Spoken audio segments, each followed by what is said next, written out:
are great, yes, you are Holy One. Walked upon the sea, wasted it. Great in majesty, mighty God. Everything written about you is great. You are great, yes, you are Holy One. Walked upon the sea, wasted it. You're great in majesty, mighty God. Everything written about you is great. You are great. You are great. You are great. You are great. You are great. You are great. Oh yeah. You are great. Say you are great. You are great. Say you are great. You are great. Everything about you is great. You are great. You are great. You are great. You are great. Oh Seigneur Jésus, merci de grand Dieu, Dieu Tout-Puissant. Seigneur, Seigneur, parle, Seigneur, mon Dieu. Vérité, Seigneur, l'information entre ton nouvelle descente, besoin de toi, Seigneur. Gloire, honneur, louange à toi, éternel Dieu Tout-Puissant.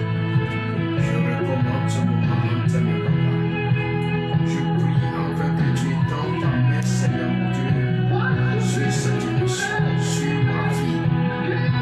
Parle, Seigneur mon Dieu, au travers de Jésus de ma bouche. Parle à quelqu'un au travers de cette émission.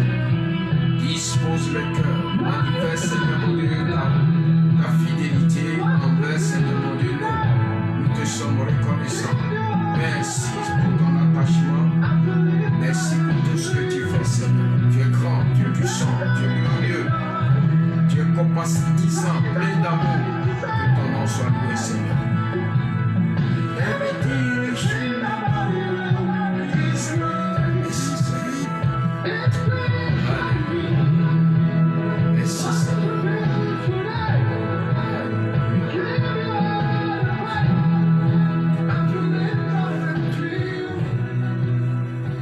Bien-aimés frères et sœurs dans le Seigneur Jésus, que l'amour de Dieu, la paix de notre Seigneur repose sur votre vie. Nous sommes là encore ce soir pour parler de la part de notre Seigneur. Je t'encourage, toi qui me regardes en direct, et toi qui vas voir regarder la vidéo après, que la même grâce, la même faveur repose sur ta vie. Merci Seigneur notre Père et notre Dieu ce soir pour ta fidélité et l'occasion que tu nous donnes de partager encore ta volonté. Sois avec nous, bénis Seigneur chacun de nous, comme tu l'as dit dans le livre de Ésaïe chapitre 50 versets 4 à 6. Et que Seigneur, ton esprit de grâce et de fidélité, ta sagesse soit avec nous dans le nom puissant de Jésus. Bien-aimés, ce soir, nous sommes là encore pour un thème. Et le thème de ce soir, la joie parfaite. Le Seigneur m'a mis à cœur de partager avec toi ce thème, la joie parfaite. La joie parfaite. Et si nous parlons de la joie parfaite, ce qui veut dire qu'il y a la joie imparfaite. Il y a la joie imparfaite. Et nous allons voir qu'est-ce que le Seigneur veut nous parler, nous dire par rapport à ce thème. Alors nous allons lire dans le livre des Proverbes, Proverbes chapitre 11. Je vais lire à partir du verset 10. Je vais lire le verset 10 et le verset 11. Il est écrit que quand les justes sont heureux, la ville est dans la joie. Quand les justes sont heureux, la ville est dans la joie. Et quand les méchants périssent, on pousse des cris d'allégresse. La ville s'élève par la bénédiction des hommes droits, mais elle est renversée par la bouche des méchants. Je reprends ce passage. Le verset 10 de Proverbes chapitre 11 nous dit: quand les justes sont heureux, la ville est dans la joie. Et quand les méchants périssent, on pousse des cris d'allégresse. La ville s'élève par la bénédiction des hommes droits, mais elle est renversée par la bouche des méchants. Et quand je veux expliquer brièvement ce passage, la Bible dit quand il y a dans une ville des hommes heureux, des hommes justes, alors il y a de la joie dans cette ville. Mais, en deuxième, au verset 10b, il dit quand les méchants périssent, on pousse des cris de joie, d'allégresse. On pousse des cris d'allégresse. Allégresse, c'est la grande joie. C'est-à-dire quand les méchants périssent, ceux qui terrorisent, quand ils meurent, les gens poussent des cris d'allégresse. On dit, oh merci, il y a un qui est parti. Ça ne devait pas être comme ça, mais c'est ce que la Bible nous dit. Et le verset 11 dit, la ville s'élève par la bénédiction des hommes droits. Quand les hommes droits sont bénis, pratiquent la justice, la bénédiction des hommes droits, la ville s'élève. Mais elle est renversée, la ville est renversée par la bouche des méchants. Je vais d'abord exhorter tous les frères et toutes les sœurs, exhorter tous les hommes sur la terre, et particulièrement dans notre pays, la Côte d'Ivoire, de comprendre ceci. Ce que le Seigneur est en train de nous dire. Nous sommes à un moment très sensible, que nous avons besoin des hommes justes. Nous avons besoin des hommes qui pratiquent la justice. Nous avons besoin de dire la vérité, nous avons besoin de donner des vraies informations. Parce que en cette période, les fausses informations peuvent détruire le pays, peuvent détruire la nation. Et nous sommes dans une période que nous sommes dans la guerre des informations. Et j'encourage tout le monde à garder le calme. Mais surtout aux chrétiens, je veux dire aux chrétiens de prier le Seigneur et de véritablement chercher la justice. Parce qu'il est écrit que les justes sont heureux. Quand les justes sont heureux, la ville est dans la joie. La ville est dans la joie. Et je veux parler de la joie parfaite. Et il est dit de l'autre côté que la ville s'élève par la bénédiction des hommes droits. La bénédiction des hommes droits élève la ville. Alors ici, nous sommes dans un moment où nous voyons la situation de toute la terre. Ce n'est pas la situation d'une nation. C'est une affaire planétaire. Où nous sommes confinés, où nous vivons ce que nous n'avons pas envie de vivre. Mais je veux rappeler à chacun de nous, aux frères et aux sœurs, surtout aux chrétiens, de comprendre quelque chose. C'est le moment de fleurir ou de donner des bonnes fleurs. C'est le moment de porter des bons fruits. C'est le moment que les hommes ont besoin de nous. Et la grande joie viendra de nous. La Bible dit que nous sommes le sel de la terre. Et nous sommes la lumière de ce monde. Le monde même n'a pas de lumière. La terre n'a pas de goût. Et ici, ce soir, je veux qu'on lise dans le livre de Luc. Luc chapitre 1, le verset 14. Luc chapitre 1, le verset 14. Là, le Seigneur est en train de nous parler. de la naissance d'un serviteur de Dieu. Je lis la parole de Dieu et je vais commencer à partir du verset 11.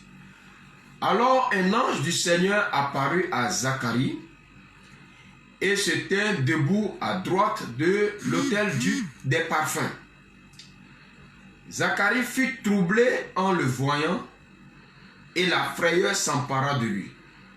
Mais l'ange lui dit, ne crains point, Zacharie, car ta prière a été exaucée.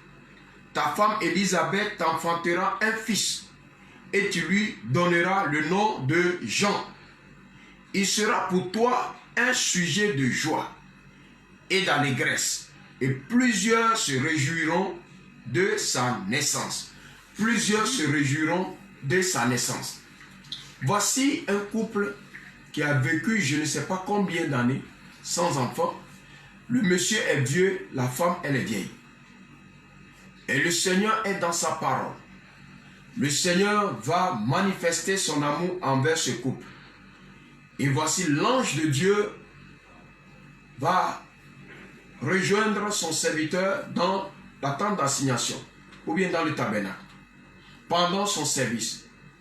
Et l'ange va lui promettre que sa femme vieille va lui donner un enfant. Et cet enfant sera appelé Jean. Une prophétie propre que nous connaissons aujourd'hui. Il a donné une prophétie, il a annoncé quelque chose qui s'est accompli. Cet enfant s'appellera Jean et cet enfant va lui donner la grande joie et une grande joie véritablement s'est manifestée en son temps et de l'allégresse. Et plusieurs se réjouiront de sa naissance. Nous nous réjouissons aujourd'hui de la naissance de Jean-Baptiste.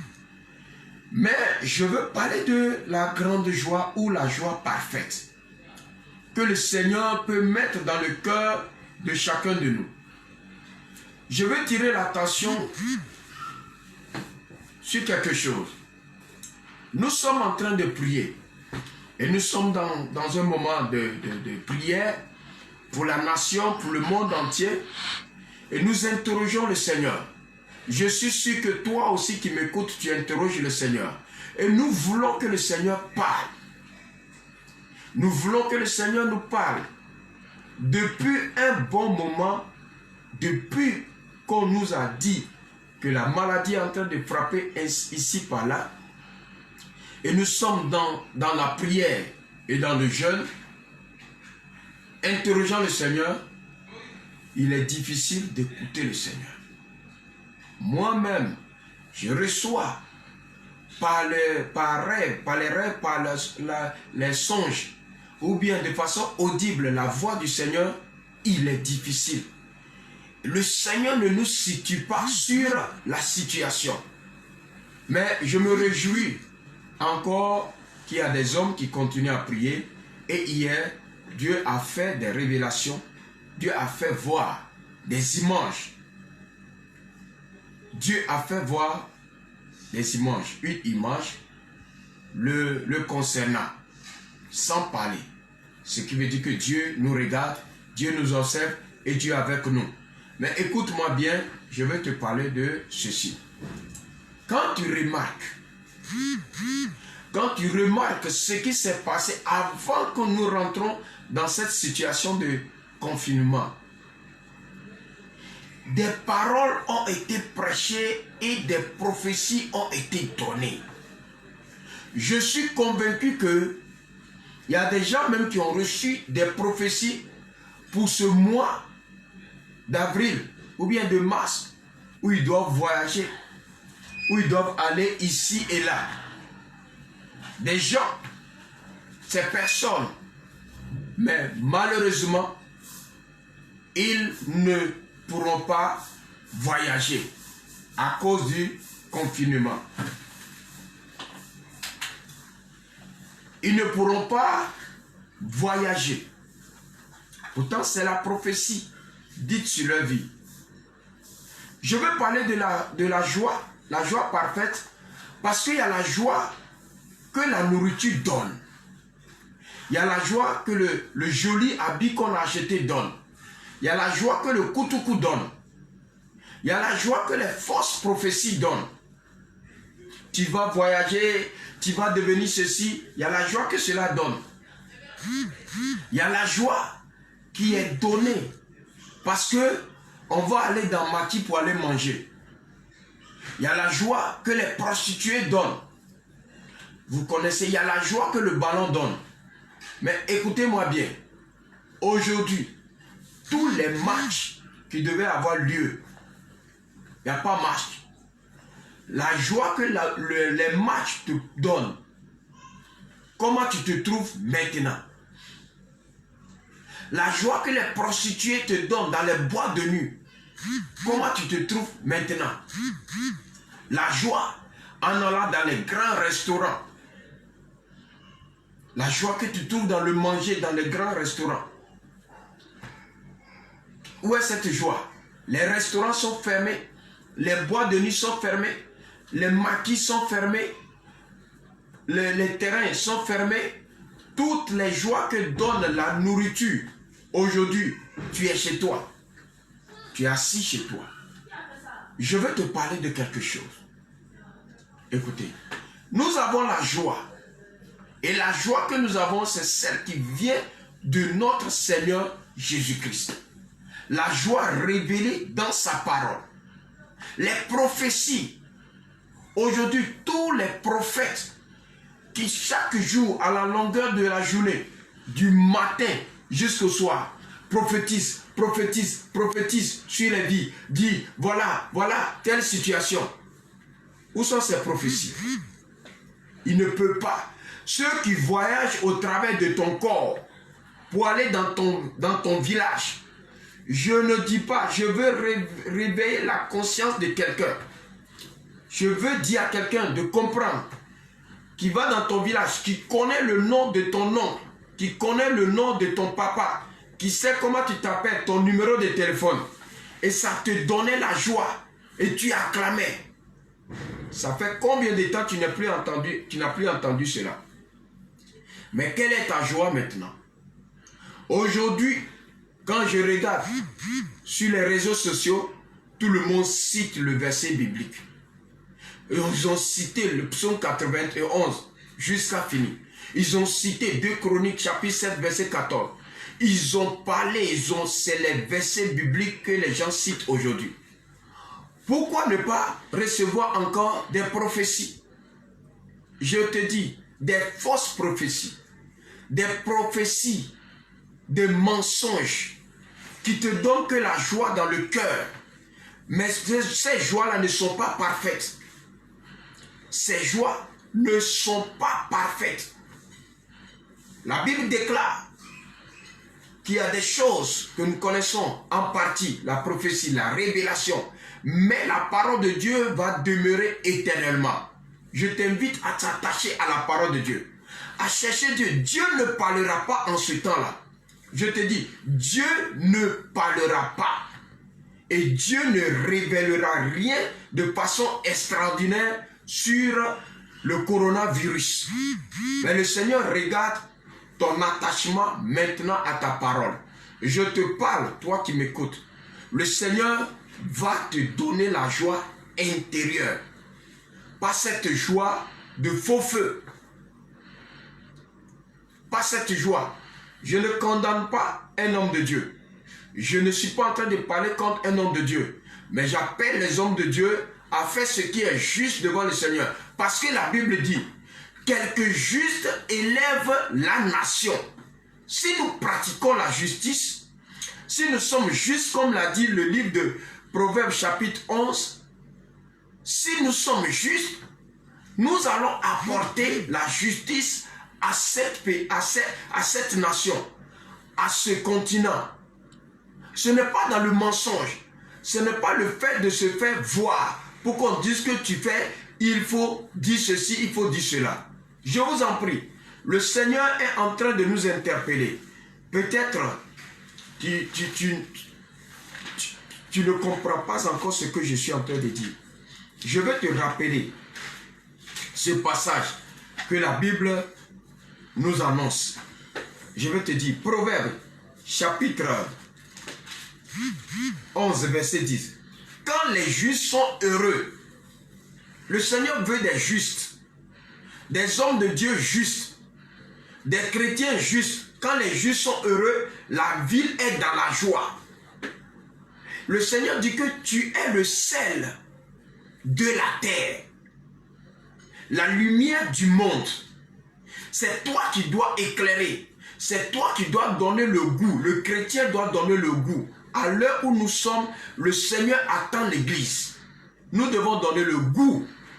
Nous devons éclairer. Les politiciens, nous devons les éclairer. La Bible dit, la ville s'élève par la bénédiction des hommes droits. Hommes de Dieu, soyons droits. Attachons-nous à la parole du Seigneur. Ce n'est pas une affaire de popularité. Ce n'est pas affaire d'avoir un grand nombre de personnes. Même si nous vivons aujourd'hui, on ne peut pas prier. L'État nous a donné le droit de prier au moins 50 personnes par groupe. Mais vous avez corrompu les gens et vous avez empêché même que les gens prient.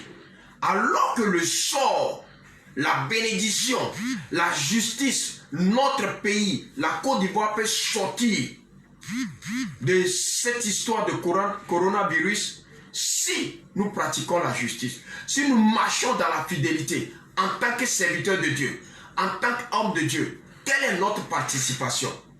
Écoute-moi, bien-aimé. La Bible dit que cet homme et sa femme avaient des problèmes pendant longtemps. Ils n'avaient pas d'enfants. Ils pleuraient certainement. Nous savons ce qu'on appelle ne pas avoir d'enfants. Parce que moi-même, après mon mariage, j'ai fait 7 ans sans avoir d'enfants. On sait ce que cela donne. Et ils ont jusqu'à leur vieillesse. Mais le Seigneur va mettre sa joie, la joie de Dieu dans leur cœur, en leur donnant un fils. Notre Dieu est le Dieu de la justice. Dieu va voir leur justice, va voir l'adoration de cet homme et de sa femme et va leur donner un enfant. Et ce que Dieu donne est parfait. Il y a les enfants qu'on a fait de façon ordinaire, mais il y a les enfants, leur histoire donne la grande joie. Et ce soir, je veux encourager toi chrétien à s'attacher à la parole de Dieu. Parce que les prophéties qu'on a dit sur ta vie, toutes ces prophéties pour ce mois d'avril n'ont pas eu leur accomplissement. Ces prophéties sont erronées. La question est de savoir, est-ce que ces prophéties viennent du Seigneur? Si ces prophéties viennent du Seigneur, elles s'accompliront parfaitement dans le mois d'avril. Ce mois d'avril n'allait pas empêcher ta prophétie de s'accomplir. On a prophétisé sur toi que ce mois d'avril, tu vas voyager. Voilà, les aéroports sont fermés, les avions sont cloués au sol. Ta prophétie qu'on a dit ne va pas s'accomplir. Et toi qui as prophétisé aussi, tu as menti, tu es menteur. Cela ne vient pas du Seigneur. Mais je vais vous dire, voici la joie que la parole de Dieu dit. Quand je prends Acte chapitre 8, le verset 8. Acte 8, verset 8. Je lis la parole du Seigneur bien-aimé. Je suis en train de parler au cœur, pas pour juger, mais pas pour condamner, mais je veux parler à ton cœur pour que nous changeons notre manière de vie pour vite sortir de cette situation parce que ça ne donne pas la joie. Dans Acte chapitre 8, et quand je lis le verset à partir du verset 6, les foules tout entières étaient attentives à ce que disait Philippe. Lorsqu'elles apprirent et virent les miracles qu'il faisait. Car les esprits impurs sortirent de plusieurs démoniaques en poussant de grands cris.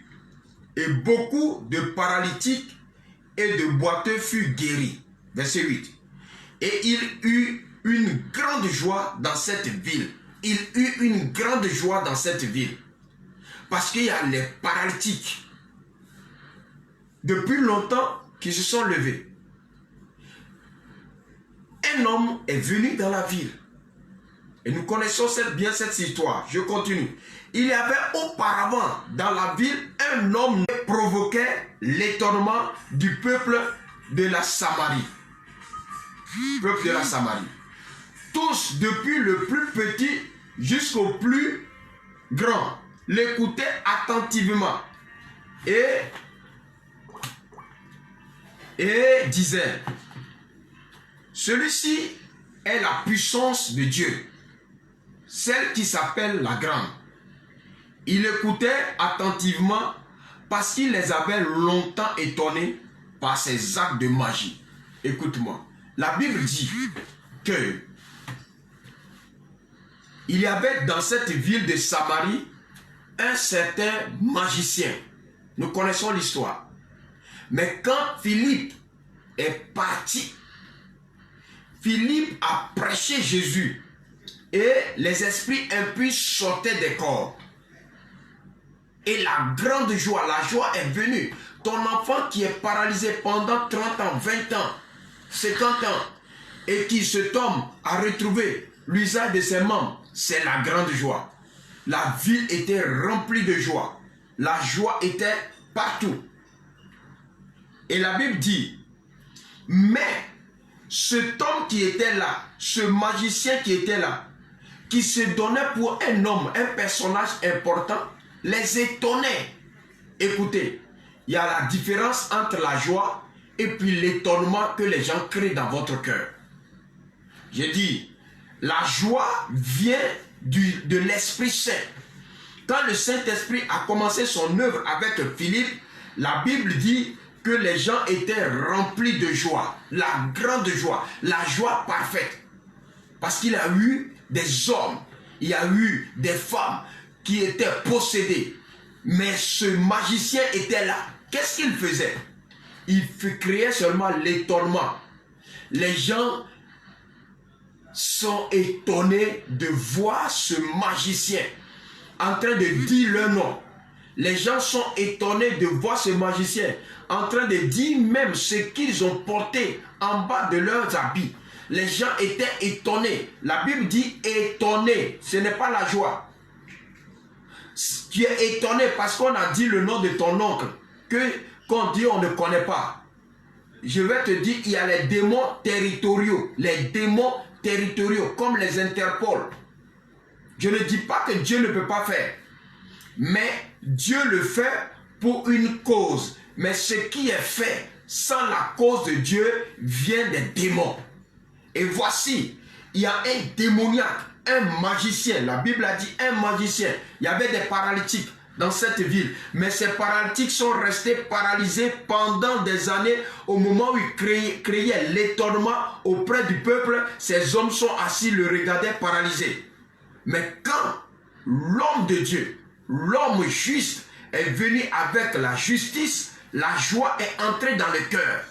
Je demande à ce que vous cherchez la justice de Dieu, parce que la justice de Dieu élève le peuple.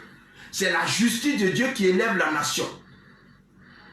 Quand les hommes remplis de la justice de Dieu sont heureux, la ville est pleine de joie. Nous avons besoin de tourner le regard vers le Seigneur, pas vers les magiciens. Écoutez, on t'a beaucoup étonné avec ces magies. Il faut réfléchir maintenant et venir vers la parole du Seigneur. Viens vers la parole de Dieu. Il faut écouter la parole du Seigneur. Je vais te lire encore un passage dans le livre d'Hébreux.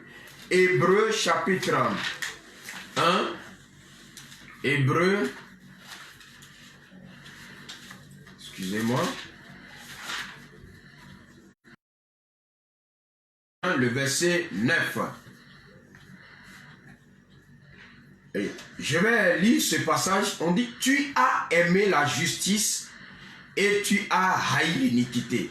C'est pourquoi, ô Dieu, ton Dieu t'a oint d'une huile de joie au-dessus de tes égaux. On dit, tu as aimé la justice et tu as haï l'iniquité. Tu as haï l'iniquité. Nous devons aimer la justice parce que ce sont les justes qui donnent la valeur à la nation. Mais les hommes iniques plongent la nation dans les ténèbres. C'est pourquoi, oh Dieu, ton Dieu t'a oint d'une huile de joie au-dessus de tes égaux. Le Seigneur est capable de oindre, mais le Seigneur ne va pas oindre les magiciens. Les magiciens iront près des démons, près des satanistes pour avoir des puissances, des esprits méchants, pour pouvoir tromper. Mais je veux te dire, voici on dit que celui qui cherche la justice est oint. Je veux demander aux enfants de Dieu, approchons-nous vers le Seigneur. Certes, nous ne prions pas dans nos temples, dans nos différents temples, mais tu es le véritable temple et tu dois prier le Seigneur. Tu dois invoquer le nom du Seigneur. Tu dois demander à ce que la puissance et l'autorité de Dieu descendent sur ta vie maintenant. Que le Seigneur manifeste sa justice au travers de toi. L'onction va descendre sur toi. La puissance de Dieu va t'accompagner. Et tu seras appelé le juste de Dieu. Alors, tu vas apporter la joie. Nous allons apporter la joie à nos nations, à la terre. Aujourd'hui, pas de solution. Je dis les nations puissantes sont en train de faire pitié à cause de la maladie, à cause de la créature. Si le créateur même entre en jeu, qu'est-ce qui va se passer? Les armes, les grosses armes, les armes puissantes fabriquées sont garées. Les avions de croisière sont garés. Toutes les situations que nous acclamons, les grands amphithéâtres où chaque fois les hommes, ça donne seulement l'émotion. Quand tu quittes là-bas, tu fais encore pitié. Viens à Jésus. L'Esprit de Dieu, il faut vivre avec l'Esprit de Dieu. Il faut avoir la joie parfaite chrétienne. Ce n'est pas le placali, le foutou, le riz, tchèp qui doit te donner la joie. Ça ne donne pas la joie. Plutôt, c'est la misère, c'est la pauvreté. Nous devons nous lancer à la recherche de Dieu parce que la solution viendra seulement de notre Seigneur. Je veux dire mon dernier passage dans le livre de 3 Jean chapitre 1.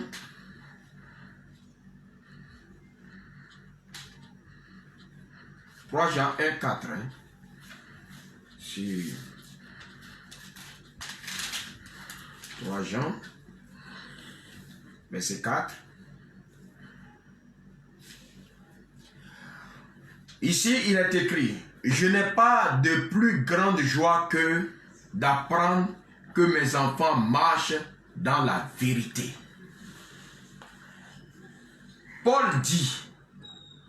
Jean dit ici que il n'a plus de plus grande joie que d'apprendre que ses enfants marchent dans la vérité.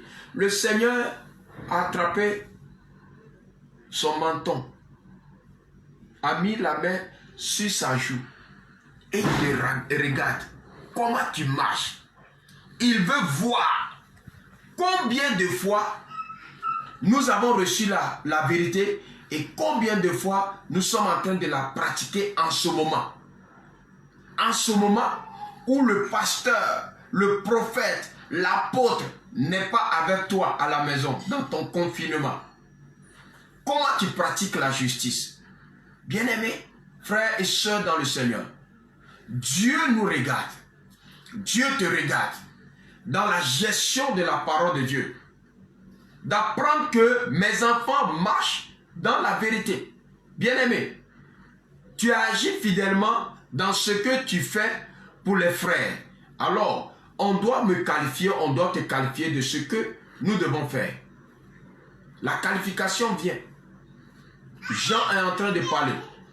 Je veux demander à tous les enfants de Dieu et ceux qui ne connaissent pas, cette situation qui nous arrive, beaucoup attendent vaccins, beaucoup attendent médicaments. On a enlevé même les feuilles, les pots de Nîmes. Beaucoup attendent ceci, cela. C'est vrai. C'est normal. Mais, écoute-moi. Il n'y a rien qui se passe sur cette terre que Dieu n'est pas au courant. Il est au commencement et il est à la fin. Mais dans cette situation, le Seigneur est en train de voir comment ces enfants que nous sommes chrétiens, comment nous allons marcher, comment nous allons vivre devant lui. Je t'invite à la justice, je t'invite à la vérité, je t'invite à la parole de Dieu, toi chrétien. Et toi qui ne connais pas le Seigneur, il faut savoir que c'est le temps pour toi de tourner le regard vers le Seigneur. Écoutez, la Bible dit que la parole de Dieu sera prêchée et après viendra l'enlèvement de l'Église. Aujourd'hui, sur les réseaux sociaux et partout dans le monde, même les présidents sont en train de se donner ou bien en train de demander la prière. La parole de Dieu est en train d'aller où elle doit aller. Est-ce que tu es prêt? Si Jésus vient ce soir, cette nuit, si Jésus descend, est-ce que tu vas partir avec le Seigneur? La Bible dit, ce qui est arrivé au temps de Noé, c'est ce qui va arriver à notre temps. Alors, je t'appelle à avoir, à chercher la grande joie. La joie qui n'est pas dans le manger. La joie qui n'est pas dans l'argent. Tous ceux qui ont l'argent aujourd'hui, leur argent ne leur sert à rien. Parce qu'il peut mourir et laisser cet argent. Tous ceux qui ont des voitures, ces voitures ne leur servent à rien. Il peut mourir et laisser ses voitures. Parce que la maladie est là. Mais nous avons l'espoir et l'assurance en Jésus-Christ qui nous a promis dans le livre d'Ésaïe chapitre 53 que par ses meurtrissures nous sommes guéris. Alléluia. Mais quand tu peux être guéri, c'est quand tu as le sang de Jésus sur toi. La marque de notre Seigneur en ce moment, c'est le sang de Jésus. C'est le sang de Jésus. Est-ce que tu as le sang de Jésus sur toi? Est-ce que tu as reçu Jésus comme ton sauveur personnel? Toi qui m'écoutes, toi qui as peur de la maladie, est-ce que tu as reçu Jésus comme ton sauveur personnel? Je t'invite et je t'encourage. Je demande à ce que tu tournes ton regard vers le Seigneur. Si tu n'as pas encore confessé Jésus comme ton sauveur personnel, j'aimerais qu'en ce moment même, tu lèves ton cœur vers le Seigneur. Je vais prier pour toi. Parce qu'il est écrit dans le livre de Romains, chapitre 10. Je vais le lire. Romains, chapitre 10. Après cela, nous allons prier. Romains, chapitre 10, à partir du verset 9 et le verset 10. Si tu confesses de ta bouche le Seigneur Jésus, et si tu crois dans ton cœur que Dieu l'a ressuscité des morts, tu seras sauvé. Si tu confesses, on confesse de ta bouche le Seigneur Jésus. Il y a plusieurs qui confessent Seigneur Jésus, Jésus, Jésus. Mais la phrase continue. Et si tu crois dans ton cœur, donc la confession ne doit pas être une confession de la bouche, ça doit être une confession qui vient du cœur. Parce que le verset 10 nous dit, car c'est en croyant du cœur qu'on parvient à la justice et c'est en confessant de la bouche qu'on parvient au salut. Donc ce qui est dans ton cœur, c'est ce qui doit sortir de ta bouche. Et tu dis, plusieurs disent que la foi est dans le cœur. Quelle foi qui est dans le cœur qu'on ne voit pas dehors? Dites-moi, y a-t-il quelqu'un qui vole et le vol ne vient pas de son cœur? Si le vol est venu de son cœur, ce qui veut dire que même la foi que tu es en train de dire qui est dans ton cœur peut s'extérioriser. Et là, dans la Bible, montre que la foi des hommes s'est toujours extériorisée. Tu ne peux pas prétendre avoir la foi en Jésus et puis faire ce qui est mauvais, ce qui est péché. Tu ne peux pas confesser le Seigneur Jésus et puis encore faire connaître ce qu'on appelle, ou bien vivre ce qu'on appelle le péché. Sinon, on n'aura plus besoin d'aller à l'église ou bien faire quoi que ce soit.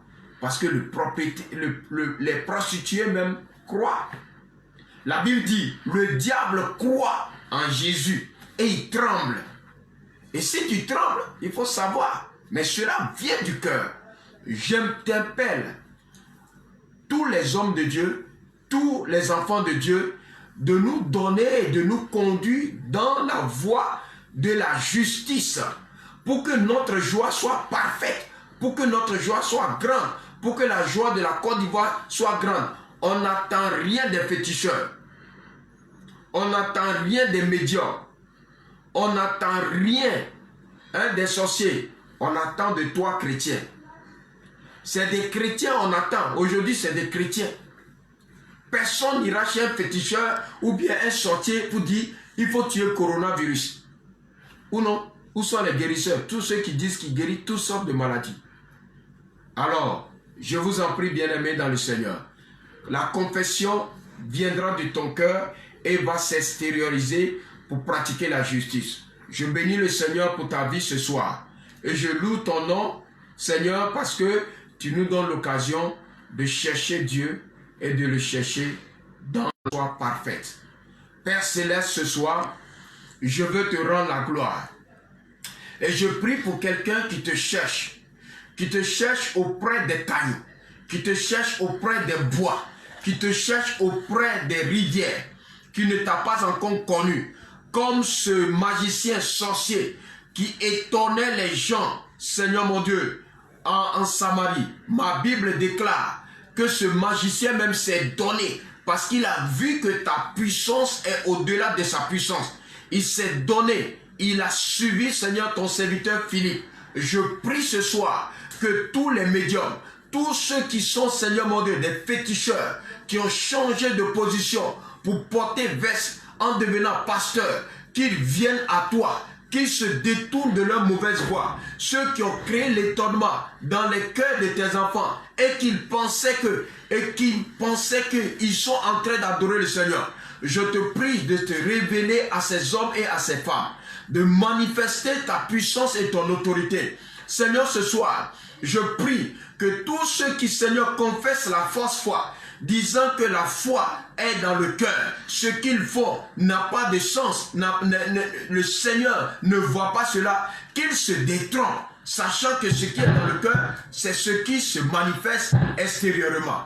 Ce soir, que la joie, la grande joie, la joie parfaite, que les justes, les fidèles, Seigneur, donnent à une nation, se manifeste maintenant. Suscite des hommes de justice, suscite les hommes fidèles, suscite les hommes pleins de joie, suscite les Seigneur mon Dieu dans cette nation et sur toute la terre. Et que Seigneur, toi qui nous regardes et qui nous observes, regarde ces justes comme ton serviteur a demandé. Au moins si c'est un seul juste, ou même si tu ne l'as pas trouvé dans une nation, que ta miséricorde et ta grâce, Seigneur, parle en faveur de cette nation et que tu purifies toute la terre de la maladie. Nous ne sommes pas créés pour être dominés par la maladie, mais nous sommes créés pour dominer, Seigneur mon Dieu, tout ce que tu as créé. C'est pourquoi il est écrit, oui, toute la terre, toute la création attend la révélation des fils de Dieu.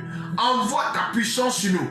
Envoie ton autorité sur les justes et permets que les justes fleurissent en ce moment même en prêchant ta parole et que la guérison soit instantanée dans les vies au nom de Jésus. Je te loue, Seigneur, et je te dis merci. Seigneur, de la manière tu as caché les hommes justes au temps d'Élie, Seigneur, et au temps d'Akab, je veux que les hommes justes élèvent maintenant la voix vers toi, Seigneur, et exauce-les, exauce-nous, exauce, Seigneur mon Dieu, en tout lieu, dans toutes les nations, dans tous les continents, que les hommes justes, Seigneur mon Dieu, implorent ta grâce et exauce. Que la gloire et l'honneur te reviennent. Je sais qu'en ce moment même, tu es en train de déverser ton huile sur les vrais prophètes, sur les vrais hommes de Dieu qui sont cachés quelque part dans les brousses, dans les champs, en train d'invoquer ton nom. Tu vas les faire sortir comme tu as caché ton serviteur Élie et tu l'as fait sortir pour la parole, pour la gloire de ton nom, pour que le monde entier puisse savoir que tu es le Seigneur. Ce n'est pas la richesse, ce ne sont pas les armes, ce n'est pas l'argent qui sauve, ce n'est pas de l'or, mais ce qui sauve c'est toi. C'est pourquoi, Seigneur, devant l'or, l'argent, tout ce que nous avons, personne ne peut rien faire contre cette maladie. Nous attendons et nous espérons ta grâce. Je prie, Seigneur, pour tous ceux qui sont malades, tous ceux qui sont touchés par cette maladie et qui sont couchés dans les hôpitaux, tous ceux qui sont atteints et qui ne font pas encore la maladie, tu es capable, que ta parole s'accomplit. Tu as dit, Seigneur, Dieu sans tenir compte des temps d'ignorance appelle les hommes à la repentance. Je te prie que ton esprit repentant qui est descendu à Bokim descende sur toute la terre et que les hommes voient ta gloire et viennent. La religion n'est rien, mais c'est toi Jésus qui sauve. Que Seigneur tu te révèles à chacun et que la justice et la fidélité soient acclamées partout dans le monde. À toi la gloire, à toi la louange, dans le nom puissant de Jésus. Merci Seigneur. Amen, amen.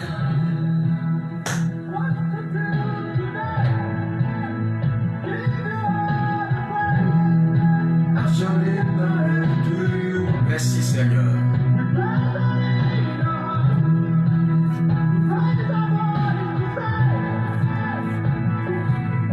Everything